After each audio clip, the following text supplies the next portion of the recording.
අවිෂ්කයේ අපි දන්නවා විශේෂයෙන්ම ශ්‍රී ලංකා ඒ කණ්ඩායම කියලා කියන්නේ ඊළඟට ජාතික කණ්ඩායම අපේක්ෂා කරන ක්‍රීඩකයන් තමයි ගොඩක් වෙලාට ඉන්නේ. දැන් ඔයාසෑයන රෝල් එකක් කරලා තියෙනවා මං හිතන්නේ. පෞගේ ටෙස්ට් තරඟාවලියෙත් ඔයාගේ ප්‍රතිඵල තියෙනවා. මොකද හිතෙන්නේ පුහුණුකරු විදියට මේ කරගෙන යන කාර්ය ගැන? මම හිතන්නේ මේ අපි සතුටුයි මොකද අන්තිම මාස 12 18 ඇතුළත අපි ඒ තරඟාවලි 3ක් නැත්නම් 4කට සහභාගී වුණා. ඒ රිසල්ට්ස් උත් හොඳයි. හැබැයි අපි හැමෝම දන්නවා ඒ කණ්ඩායමේ මූලික බල පරමාර්ථය ඉල්ල තරඟ ජයග්‍රහණය කරනවට වඩා ප්ලේයර්ස්ලව ඉම්ප්‍රූව් කරලා ප්ලේයර්ස්ලව ඊළඟ ලෙවල් එකට තල්ලු කරන එක මම හිතන්නේ ඒක වෙලා තියෙනවා අන්තිම මාස 12 18 දී මම හිතන්නේ මේ සංචාරණුත් මම බලන්න පුළුවන් නම් ප්ලේයර්ස් දෙන්නෙක් හොයාගන්න නැෂනල් ටීම් එකට තල්ලු කරන්න. දැන් අපි දන්නවා ඉන්දියාව වගේ රටවල් ගත්තම ඔවුන්ගේ ඉස්සර හිටපු රාහුල් ද්‍රාවිඩ් වගේ කෝච් කෙනෙක් සෑහෙන ඔවුන්ගේ ඒ ටීම් එකෙන් ක්‍රීඩකයින් ජාතික තලයට ගෙනාවා. මට පේනවා අවිෂ්ක ගුණවර්ධනත් මේ වගේ කාර්යයක් කරමින් ඉන්නවා. මොකද හිතෙන්නේ ඔයාගේ ගොඩක් සතුටුයිද මේ කරන කාර්ය ගැන? ඔව් මම හිතන්නේ පර්සනලි මම හරි සතුටුයි. ඒ කියන්නේ ලොකුම ජොබ් සැටිස්ෆැක්ෂන් එක ඇවිල්ලා දැන් එක්සැම්පල් එකක් වෙයි කියනවනේ මේ සොනාල් එයා ඩෙබියු එක ක්‍රීඩා කරා මේකට කලින් දවසේ කෝල් එකක් දාලා ගිහම සෙමන් ටෙස්ට් මැච් එක සෙල්ලම් කරනවා කියලා ඒක තමයි මට තියෙන ජොබ් සැටිස්ෆැක්ෂන් එක. අවුරුදු ගාණක් තිස්සේ ඒ ටීම් එකේ අපි වැඩ කරගෙන ඇවිල්ලා ප්ලේයර් කෙනෙක් නැෂනල් ටීම් එකට ගහන දවසට තමයි මගේ සතුටුම දවසේ. ඒක තමයි මම හිතන්නේ මගේ ජොබ් රෝල් එක. ඒක තමයි මම දෙකට මේ දවස් ටිකේ අවුරුදු ගාණක් තිස්සේ කරගෙන යන්නේ. කවුද ඊළඟට අපිට ජාතික තලයේ නියෝජනය කරන්න පුළුවන් කියලා හිතන ක්‍රීඩකයෝ ඔයා ආඳුනකට තියෙන්නේ? මම හිතන්නේ මෙතන ගොඩක් දෙනෙක් ඉන්නවා. අපි දැක්ක ලහිරු උදාර ටෙස්ට් තරඟාවලිය ක්‍රීඩා කරනකොට මේ පාර මාස ගාණක් තිස්සේ අවුරුදු දෙක තුනක් තිස්සේ ඒ ටීම් එකේ ක්‍රීඩා කරලා හොඳින් ලකුණු අතරට ඇවිල්ලා තමයි ක්‍රීඩා කරන්නේ. ඒ වගේ මම හිතන්නේ මෙතන පවන් දිගටම දැන් සෙල්ලම නම් වශයෙන් නිකන් කියනවනම් ඒ අතින් බලනකොට හැමෝම වගේ හැමෝටම ඕන වෙලාවක ඇවිල්ලා ලංකාවට ක්‍රීඩා කරන්න පුළුවන් තරම් දක්ෂ කණ්ඩායමක් ඉන්නේ. හැබැයි සමහරු ඉන්නවා තව පොඩ්ඩක් එක්ස්පීරියන්ස් ඕනේ. තව එක ඒ ටීම් ටුවර් එකක් දෙයක් යන්න ඕනේ. ඒගොල්ලෝ ලෑස්ති වුණාම අපි කතා කරලා කියනවා මෙයා ලෑස්ති දැන් ඕන්ලා ක්‍රීඩා කරන්න. ඒ කියන්නේ ජාතික තලයට ග්‍රීන් ලයිට් එක දෙන්නේ අවිෂ්ක ගුණවර්ධන? එහෙම නෙවෙයි. ඒකේ අවශ්‍යතාවයක් එන්නත් එපේද? අපි දන්නවා අපේ ජාතික කණ්ඩායමේ 50 ඕවර් ටීම් එකේ සෑහෙන දුරට බැටිං ඕඩර් එකේම සෙටල්. ඉතින් ඒ කණ්ඩායමේ ඉන්න පිටිකරුවන්ට කරන්න පුළුවන් පර්ෆෝම් කර එතන ඉන්න කට්ටියට පොඩ්ඩක් ප්‍රෙෂර් එක දාන එක. එතකොට ඒගොල්ලන්ගේ පර්ෆෝමන්ස් උත් හොඳ වෙනවා. එතකොට ඒගොල්ලෝ දන්නවා තව බෑකප් එකක් ඉන්නවා කියලා පිටිපස්සේ. ඒ වගේ අවශ්‍ය වුණ වෙලාවට මම හිතන්නේ මෙතනින් ඒ අවශ්‍යතාවය අනුව ක්‍රීඩකයෙක් දෙන එක තමයි මේ කණ්ඩායමේ තියෙන කාර්යය. සෙලෙක්ෂන් කමිටියකට කොච්චර හොඳ හිසරදයක් දේ වගේ දෙයක් පිටිපස්සෙන් ඉඳලා ක්‍රීඩකයෝ පුෂ් කරන එක ඉදිරියේ ඒ කියන්නේ කිසිම ක්‍රීඩකෙක්ට ඔවුන් දක්ෂතා නැත්තම් කණ්ඩායමේ නොහිසින්න තරම්ම පුෂ්යක් දෙන එක ගැන මොකද හිතෙන්නේ? ඔව් මම හිතන්නේ ඒක හිසරදයක්. ඒක හොඳ හිසරදයක්. මම හිතන්නේ ඒක තියෙන්න ඕනේ හිසරදයක්. මමත් කරන්නේ ඒකයි. මම සිලෙක්ෂන් කමිටියට කතා කරලා කරන්නේ ඒගොල්ලන්ට පුළුවන් තරම් හිසරදයක් කරන එක මේ ප්ලේයර්ස්ලට කියලා පර්ෆෝම් කරන්න. තව දෙයක් කියන්න ඕනේ ඉතින් ටුවර් එකක් යන්න පුළුවන් 15 දෙනයි සමහරලාට මේ වගේම හොඳට පර්ෆෝම් කරපු ක්‍රීඩකයන්ුත් ඉන්නවා. ඒ 15ට එන්න බැරි. ඒ ක්‍රීඩකයෝ දැනගන්න ඕනේ පුළුවන් තරම් ඩොමෙස්ටික් මැචස් හම්බුනාම ඒවා රන්ස් ගහලා පර්ෆෝම් කළා. දැන් අපි ඉමර්ජින් ටීම් එකක් ගියා වෙස්ට් ඉන්ඩීස්. ඒවා එහෙම පර්ෆෝම් කළා ඒ ටීම් එකේ ඉන්න ප්ලේයර්ස්ලට ඒගොල්ලෝ ප්‍රෙෂර් දාගන්න. ඕක තමයි මම හිතන්නේ යන්න ඕන ස්ටෙප්ස් ටික. ඒ වගේම තමයි දැන් ඕස්ට්‍රේලියාව වගේ තරඟාවලියක් දැන් මේ යන්නේ ඒ ටීම් එක. ඒගොල්ලොන්ගෙත් සෑහෙන සමහර ටෙස්ට් ක්‍රීඩකයෝ පවා මේ තරඟාවලියට සහභාගී වෙන්න ඉඩක් තියෙනවා. මේ චැලෙන්ජ් එක කොහොමද බාරගන්නේ? මම හිතන්නේ මේ හොඳ ටුවර් එකක්. මම හිතන්නේ ප්ලේයර්ස්ලත් හොඳයි. මට කෝච් කෙනෙක් වශයෙන් හොඳ චැලෙන්ජ් එකක්. අපි දැක්ක විදිහට ටෙස්ට් ප්ලේයර්ස්ලා 5 දෙනෙක් ඉන්නවා. රෙන්ෂෝ තමයි කැප්ටන් කරන්නේ. ටෙස්ට් තරඟ 25 30ක් විතර ක්‍රීඩා කරන ක්‍රීඩකෙක්. ටෙස්ට් නැෂනල් ක්‍රිකටර්ස් නැෂනල් ටීම් එකේ ගාපු 7-8 දෙනෙක් ඉන්නවා. ටෙස්ට් ක්‍රීඩා කරපු 5 දෙනෙක් ඉන්නවා. මම හිතන්නේ ඕස්ට්‍රේලියාව වගේ රටකට ගිහිල්ලා අපේ මේ ක්‍රීඩකයන්ට පර්ෆෝම් කළා තරඟ දිනුවත් නැතත් හොඳට පර්ෆෝම් කළා හොඳ තරඟාවලිය ක්‍රීඩා කළා එන එක මම හිතන්නේ හැම පැත්තටම හොඳයි. මොකද හොඳ චැලෙන්ජ් එකක්. ගොඩ කාලෙකින් අපි මම හිතන්නේ ඕස්ට්‍රේලියාව මට මතක නැහැ අන්තිමට කවද්ද ඒ ටීම් එකක් ගියේ කියලා.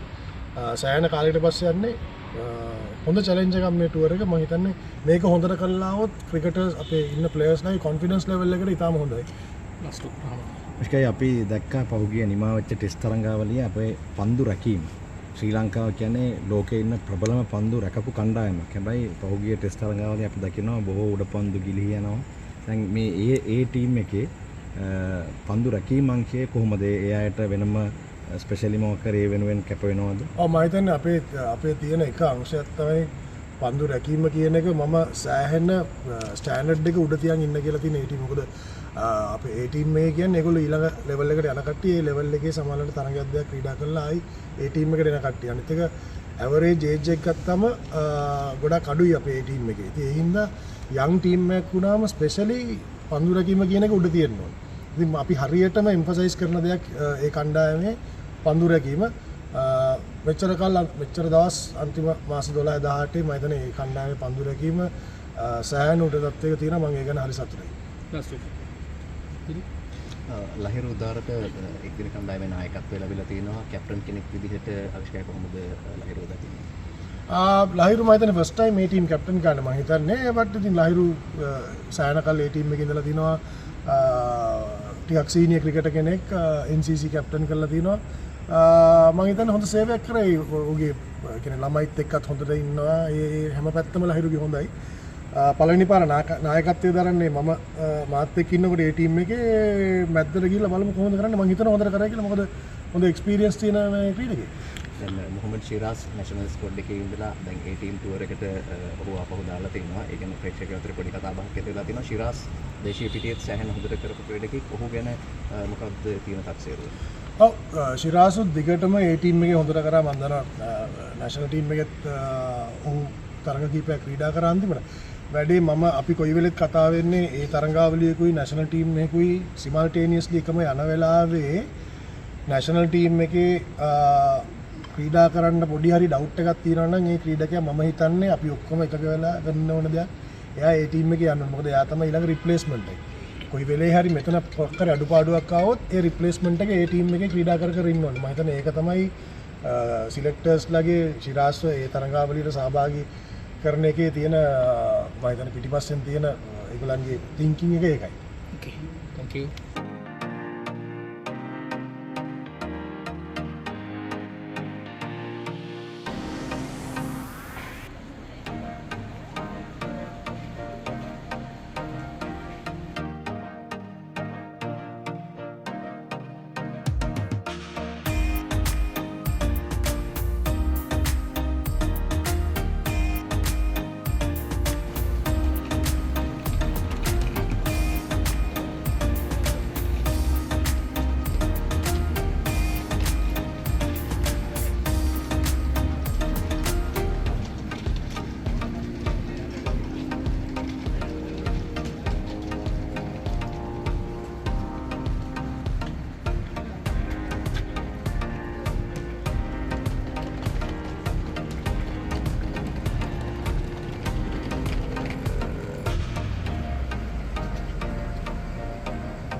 शिव आवा है उधर करा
කරන්ට් කැපුවනේ. කරන්ටියත් ලයිට් තියෙන නම් තත්ත්වයෙන් ඉහළ ග්‍රීන් ඉලෙක්ට්‍රික් රීචාර්ජබල් LED බල්බම තෝරාගන්න. විදුලි බලය නොමැතිව පැය 4ක් පුරා දැල්වෙන වසරක වගකීමක් සහිත එකම බල්බය. ග්‍රීන් ඉලෙක්ට්‍රික් රටම එළියයි ප්‍රමිතියෙන් ඉහළයි. Welcome to the best roaming plans that don't burn through your pocket or mind. Get 10 GB for $5 and 30 GB for $15. There's always an option with Hutch.